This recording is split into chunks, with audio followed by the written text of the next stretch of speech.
Ladies and gentlemen, we have been told three great lies in agribusiness and agriculture.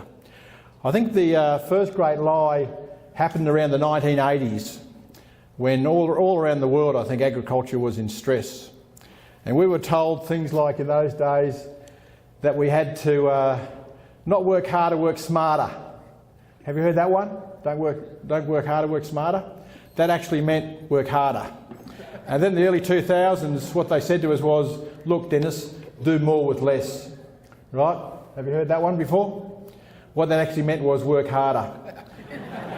And now they're telling us to be resilient. And I suspect really what they're just saying to us is just work harder and suck it up, you know? And that's actually not what I mean by resilience. And I'm very fortunate now that my career has allowed me to travel around the world to talk to communities such as yourselves and organisations and individuals and families about a life skill called resiliency. But I do think many of us are misinterpreting what resiliency is. As Mark said, my background is psychology. I've spent most of my career in the world of helping people change at a personal level, at a family level, at a career level, within the community, within their world. And everyone in this room, if you thought about change, everyone in this room would say change is a natural part of your lives. Would that be fair? You would say things like, look, we have to change to survive, you know, that's what you do. And everyone in this room rationally would say to me that change is a very natural part of their life. But can I tell you, one of the things I've always been trained to do is to look in people's eyes, because the eyes are the window to the soul. Ever heard that saying? The eyes are the window to the soul. And as soon as I say that, people always break eye contact with me. And what I often see when people are going through change is certainly a rational acceptance, but rather what I see is, I call it a psychological reaction to change called the Bohica effect. I don't know if you heard that over here yet, the Bohica effect. And Bohica simply means, bend over, here it comes again.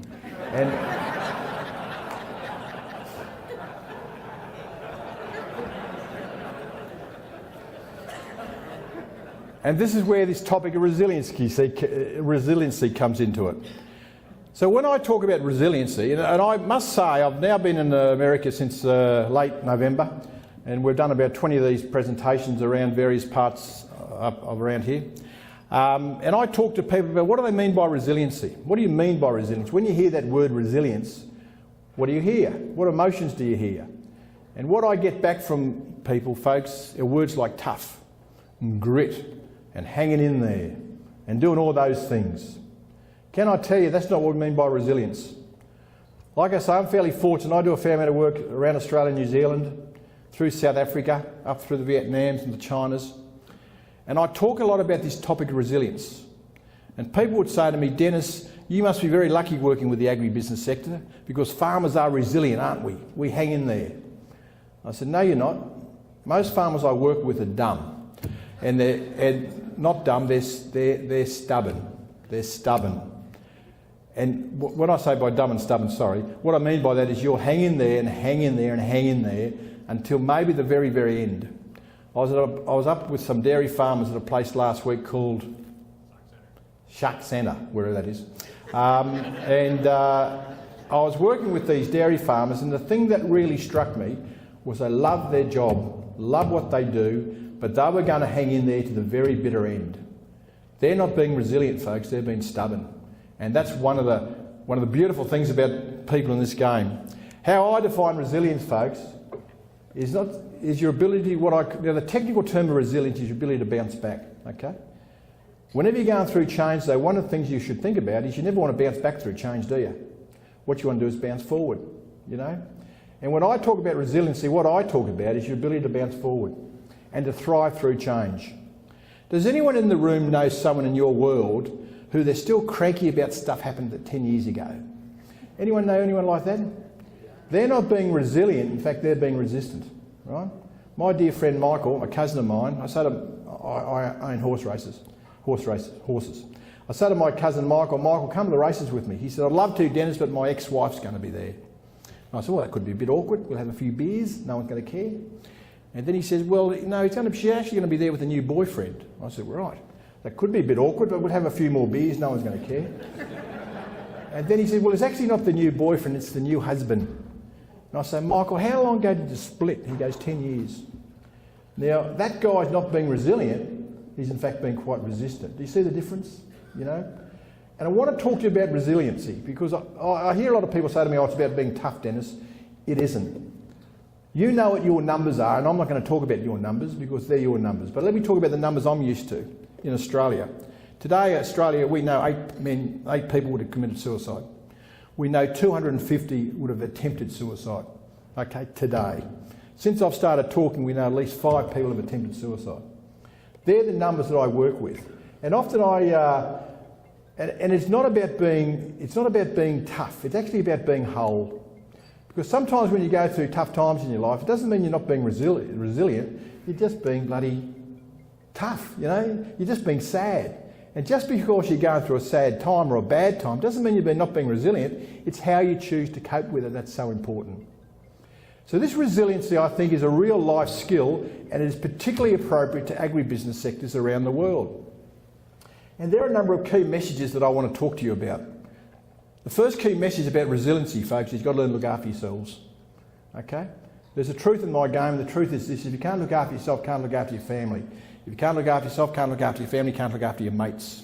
If you can't look after yourself, you can't look after your family, you can't look after your mates, you can't look after your businesses. Now, I know there are people in this room right now who would be spending more time thinking about their business than they do about themselves. You can't pour from an empty cup, folks. Next thing I want to say to you as a key message is you've got to learn to get over yourselves. Right? I'm assuming there's about 400 people in the room right now. I'm not quite sure. I'm not an accountant. But if there are 400 people in the room right now, can I tell you, at least 10% of you are struggling with something. 40 people in this room right now are struggling with something. Be it an emotional issue, be it a farming issue, be it a finance issue, be it a relationship issue. We all struggle, you know.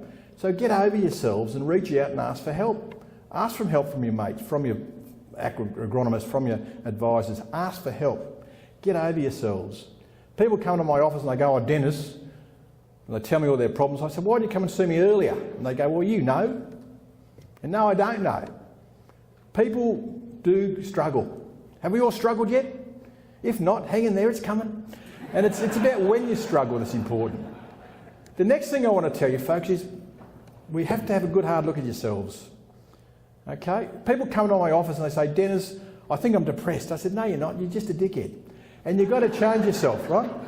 There's rule number one in life, and the rule number one in life is this, folks. You don't hang around with dickheads, okay? Now, I want to tell you something. When people come to my office, they go, oh, God. I said, look, mate, you've just got to change yourself. You've got to have a good hard look at yourselves, folks. Next key message I want to tell you, folks, is this. Part of looking after yourself is you have to be really clear about the why in your life. This is a really important thing for your own resilience. I'm going to ask you a question. I'll give you 3 seconds to answer it because you look a good group. Why do you do what you do? And if you can answer it like that quickly, then you're going to be okay. Hopefully you people, this is what I said to a group of people this afternoon, this is a great industry to be in. Agriculture is the best industry. You meet the best people, you see the best things around the world, but it drains you, right? And you have to be really clear about why you do what you do. And this thing about the why is just so important. I've gone around the world, as I said, talking about this stuff, and I know the why is keeping people alive.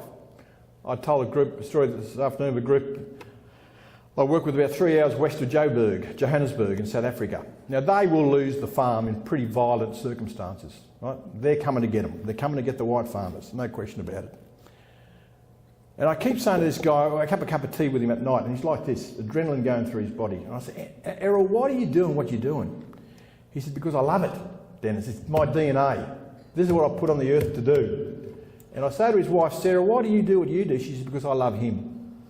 Now, those two are going to be okay for the rest of their life, okay?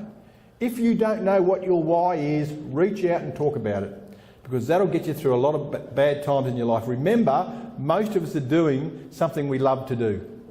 And aren't we bloody lucky to be able to do that, you know? Remember that when you're going through a tough time. Next key message I want to tell you, folks, is resilience is about action. You just don't sit there and think you're going to be resilient, right? And it's more than thinking happy thoughts. Does anyone in the room know someone who is always thinking happy thoughts? They're always happy, right? They're always thinking happy thoughts. Beware of those people. They'll just crack one day and you don't want to be around them, right? Because one of the things that we know in your world is that happens, doesn't it? You know? And it's about how you're going to choose to deal with it. It's about action. Folks, it's also about your habits. Now look, you and I need to talk. The most important habit you need to develop is sleep. You need to bloody sleep. Now I've walked around this room, not because I'm being nosy, just because I like looking at people. And some of you don't sleep very well, do you? You know? Come and see me tomorrow. I've got a breakout session tomorrow when I talk more about this sleep thing. Sleep is fun. Who's ever been through a period of poor sleep? What's it feel like to go through periods of poor sleep? It's like a fog, isn't it? Even the little things get on top of you. You got to sleep. There are a couple of questions. I will go more into this tomorrow, but there are a couple of questions I want you to keep asking yourselves. First question is, how well are you sleeping? If you're not sleeping very well, for how long? And then, in fact, we'll do a bit of an analysis right now. 0 to 10, 0 being no good, 10 being really, really good. How do you feel about yourself? Right, 0 to 10. Now, if it's 6 or below, red flag. How do you feel about your circumstances? 6 or below, red flag. How do you feel about your future? 4 or below, red flag. Folks, they are the 3 areas we need to get you on top of. If you are 2 out of 3 red flags, especially around those last 3 things, you have got a level of depression. Okay? Now, don't worry about it. Don't go off the deep end. It's something you need to be always thinking about. And this is how we build your resilience, by building plans around those 3 things. Now look, sleeping is really important, okay? And tomorrow I'll go through the rules of sleeping. But just looking at you, some of you probably don't sleep very well because your partner keeps you awake. Would that be fair? If so, think about that.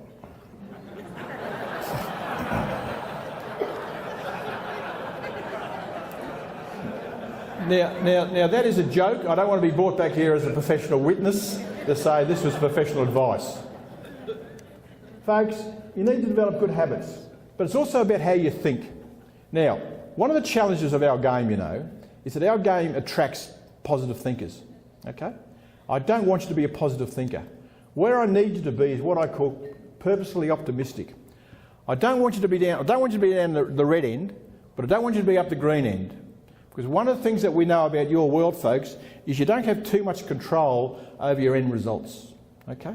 You don't really have too much control over your end results. The only control you have is on what you do. And I call that the process of farming, right? People come into my offices and they go, "Oh, Dennis, I'm worried about my objectives." I say, "What are you doing about your objectives?" And they go, "I'm worrying about them." No good. You've got to sit back and say, okay, what are the things we need to do today to achieve an outcome? And you've got to also start controlling your own mind, right, and your own voice. All of us, there's so much negativity in the world. If you're not careful, that negativity will get in here. It's a thing that I call the inner voice. And I want to make an absolute guarantee, if I can get that inner voice clear, what will happen as you're going through the fogs of life, and the fog is caused through health, retirement, finances, relationships, all those type of things, you'll be able to find your way out. But this has got to be clear. So you've got to listen to your inner voice. Not the inner voice that says, kill them all, but the inner voice about how you see the world, okay? And it's really important you have a very clear voice. Now, most of our voices are shaped by other people's voices. I tell the story when I was learning to fly a plane. I said to my dad said, what are you going to do, Dennis? I said, I'm going to learn to fly a plane, Dad. He said, fantastic. He said, just remember you have to be really smart to fly a plane. And he walked out the door, right? Now that's what he said, that was his truth. Guess what I heard him say? That I'm not smart enough, right? Who's ever had this effect to you? And then when I'm getting a few more hours up there, he said, how are you getting on flying your plane, Dennis? I said, really good, Dad. I said, I'll be able to take you up someday. He said, remember, it costs a lot of money to fly a plane. And I'm thinking, gee, not only does he think I'm dumb, he thinks I'm poor, you know? Now, this is the effect of other people's inner voice. I want to ask you a question. If you're game enough, put up your hand. Who has had the succession planning conversation in your family so far? Okay. That is a critical conversation to have. And do you know succession planning is all about relationships? You know that, don't you? In any succession planning conversation I've had around the world that I've facilitated, it's all about relationships. If you've got good relationships, everything's okay. If you've got a bad relationship, don't even go there. Right? Fix the relationship. But that's also fixing how you think. Sometimes I sit around these tables and I hear Dad and Mum tell the next generation, this is really what you should do. You know that, don't you? This is what you should do. You should do this. And I'm looking at these people who are coming up who soon will be running the business. They're saying, yes, Dad, yes, Mum. And their head's all mucked up, you know. It's about making sure your head's clear. It's about a thing I call the tyranny of the shoulds. I think you call these tyranny of the shoulds over here the tyranny of the shouldas, wouldas, couldas. Right? And it's a really important thing to have. You've got to be in control of your own voice, folks, and you've got to be in control of your own head. When you hear someone say to you, this is the way you should do, or this is what you should do, I want you to answer this question.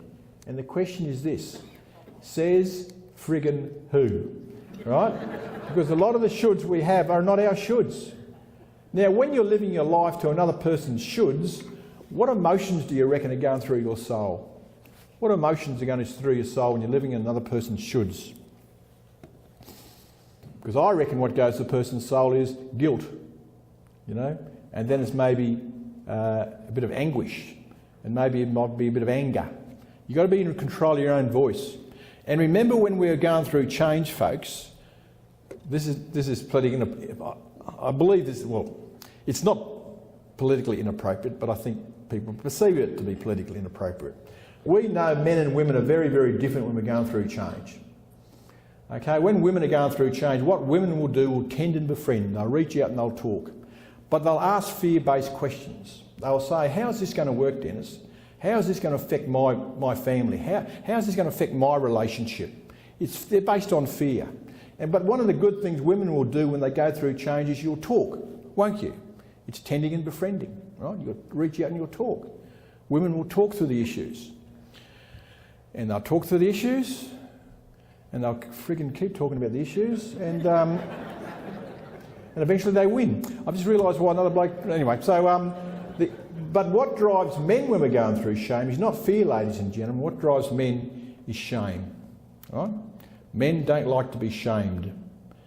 You don't like... Men never want to be in a position where you can't say to a bloke, we're going to talk about this now. Because what happens is a bloke goes into what we call flight and fight. Okay? We go into the flight and fight. So, folks, understand your own voice and understand. Make sure you've got your own voice and your own shoulds. If you answer the question, says friggin' who, and you say, well, I do, then it's a good should. Okay? The next thing about resilience, folks, is how you plan. Okay? Now, can I give you a bit of feedback? I've been travelling, I've had the great opportunity to talk to a lot of people around this place, and I've been watching you for about 2 or 3 years, I reckon, 3 or 4 years, I reckon. I've been talking to Mark for about 3 or 4 years, saying, Mark, you've got to get me across there, because I see you people making the same mistakes as we made about 15 years ago. We're making the same mistake as we were making 15 years ago, and it's a lot about planning. Because, folks, for every action, there's a thing we call a reaction. Okay? Now, somewhere between that action and reaction, there's a thing we call the resilience moment. And the resilient moment is this, and that is, what's the most efficient response for me to do right now? Okay? And sometimes the most efficient thing you can do is do nothing. Okay? But ultimately you have to deal with it. And then we go through, if you don't deal with it, we go through what I call an undeveloped resilience, where we go into flight, fight or freeze. Who's ever heard of flight, fight or freeze type stuff? Flight is to avoid, fight is to try and dominate, and freeze is not quite sure what to do, like kangaroo and headlights. And that becomes what we call a negative behavioural cycle. Okay? Where I need you to get is we need to get you into problem-solving modes. Just because you are resilient does not mean that you'll not go through a tough time, and for some of you that you won't lose the farm. Right? It happens. But what resilience is all about is your ability to get through those things and bounce forward. And what I've noticed so far is that we're a bit reactive. We're waiting. And you never, when you're going through change, you never ever want to wait. That's the mistake we made in the early 2000s. Hopefully it's going to rain. I used to say, says who it's going to rain. Well, it's got to rain sometime, Dennis. You don't develop a plan on a wish, right? It's got to be underpinned by prayer, but not a wish. So, folks, it's about how you plan. But critically also, it's about how you do, right? You've got to do. And this is the hardest part of human behaviour in terms of doing. When in my game, when it's all said and done, I reckon there's more said than done. I reckon people will sit back there and more comfortable talking about stuff than actually doing it until it's too late, until they reach the thing called the tipping point. And I reckon there are three types of people in this world, folks, when it comes to this stuff. There are those people who sit back there and make it happen. There are those people who sit back there and watch it happen. And there's another group of people who say, what friggin' happened? And the world's moved on, You've got to be in the first one. You've got to be in the first one. You can be in the second one as long as you've got a good strategy around you. But the hardest thing that most of us will ever do is to do. And I've got an image. We'll talk more about this tomorrow if you want to listen to me again. But there are three images about doing, I reckon. The first image is that of the elephant, right? How do you eat an elephant, folks? One bite at a time. Chuck down all your problems. Break them all down. Break them all down. I sometimes deal with people who are just trying to take all their problems all at once, and they become overwhelmed. They're overwhelmed by the prices. They're overwhelmed by everything. And you know who these people are too, don't you? People who are completely overwhelmed, so they can't act. You've got to be like the elephant. You've got to eat it like an elephant. The next thing I want to tell you, the next image I want to give you, is the image of the shark. I took that first photo of an elephant for my practice in South Africa. I did not take that photo of the shark. How does a shark die, folks? Anyone know how a shark dies? It's an unfair question of you people up here, isn't it? You've probably never seen a shark. A shark dies when it stops moving. Okay, when it stops moving, what it does is it suffocates itself, right? And just dies. Even when a shark is asleep, it's always moving. Okay, always moving. Be like the shark and never stop moving. When you're going through change, break your problems down in little bits. Never stop moving. And the other piece of imagery I want to give you is Ho Chi Minh City. Who's ever been to Ho Chi Minh City? Have you ever crossed a street in Ho Chi Minh City? What advice do they give you when they're crossing a street in Ho Chi Minh City? Huh? Don't stop. There's 16 million people come to town, no public transport, no real light system, and they just come to town. 16 million people on their little motorbikes. And you say to a person, how do I get across to the markets? And the lady says to me, just keep walking, don't stop, and don't look back. And I often think to myself, who's ever gone through somewhere in your life where you're deeply ashamed of what you've done? Right? You really would like to forget what you've done. And always that memory pops up in your head about 3 o'clock in the morning, doesn't it? Don't worry about it. Break your problems down to little bits. Don't stop moving and don't look back. So resilience is also the last thing I'd like to mention about resilience is how you live your life, folks. It's how you live your life. It's your values, it's your morals. Everyone in this room hopefully has a mantra in your life. If you don't have a mantra, go and get one. You know what a mantra? You know what I mean by a mantra? A rallying saying, a personal motto or something like that, Have a mantra, Commit yourself to developing good habits. Sleep, as I said, is the most important habit. What will happen, folks, is you go through a period of time in your life where you might not sleep for a couple of days, but if you're not sleeping for about 14 days in a row, or 14 days in a 21-day period, we need to talk. Because we know there's something going on in your life. And there's only one thing that's going to happen when you have poor sleep, folks, and that is some form of anxiety, depression, and maybe even some suicide, So you've got to get about you've got to have that purpose. You've got to have good sleep. You've got to be surrounding yourself with God by good people. So thank you for listening to me. This is the most important calling I've ever been on, I think. I travel the world, I know this stuff saves lives. And the message I want to give to you is don't take it too lightly. It's always a challenge, and especially in our game, it's always a challenge. There are more factors against you than there are for you. And that's what's so impressive about you, really, that you're able to go through that stuff and bounce through that stuff. And the fact that you've been in the industry for this long would indicate to me that you do have that resilience, but you just have to remember how resilient you are. Can I just say thank you for the night? Tomorrow I'm going to talk to people about a model that I've got called Hope. And this model came to me in the middle of Queensland one day when I'm looking at a beautiful pink sunset, and I'll talk more about this tomorrow. I'm looking at goats. The reason I was looking at goats was because all the wild dogs had eaten the sheep. There's nothing left, you know. And the guy came up to me and he said, "Dennis, are you okay?" And I said, "No, I'm not okay." So when I'm overwhelmed, the first thing I do is go and grab a beer. And Peter, he went and grabbed a beer. And for the next 16 minutes, I had the best man-to-man conversation I've ever had in my life. And that is, we never said a word, except drank beer. And then after 15 minutes, I said to Peter, "Peter, look at that beautiful pink sunset out there." And Peter says, "Dennis, that's Cyclone Marcia, 8 hours that way towards the east coast. Or we call them cyclones, you call them hurricanes. If we could get a bit of rain out of that, we might have a bit of hope, right?" And two things struck me. One is that this guy had lost one of the basic skills of looking after yourself, and that is looking for beauty. Most of us, when we're in strife, you know, one of the things most of us will do is look down. When you're in strife and trouble, look up and you'll see beauty all around. I see beauty all around. That's one of my tricks. I was driving through somewhere last week in the middle of North Dakota, and I'd never seen this snow before, never in my life. And I said to Mark, "Mark, this is really bleak." And Mark looked at me and he said, "And beautiful," you know, and beautiful. That guy knows how to see beauty. So look, folks, can I tell you, tomorrow we'll talk more about that Hope model. There's some more details. You ought to follow me on social media. I'd appreciate that very much. This is my last 5. Well, I think we've got about 3 or 4 more presentations before I go back to Australia next week. So I do want to say to everyone, thank you for the opportunity of speaking at this conference. Thank you for everything you do.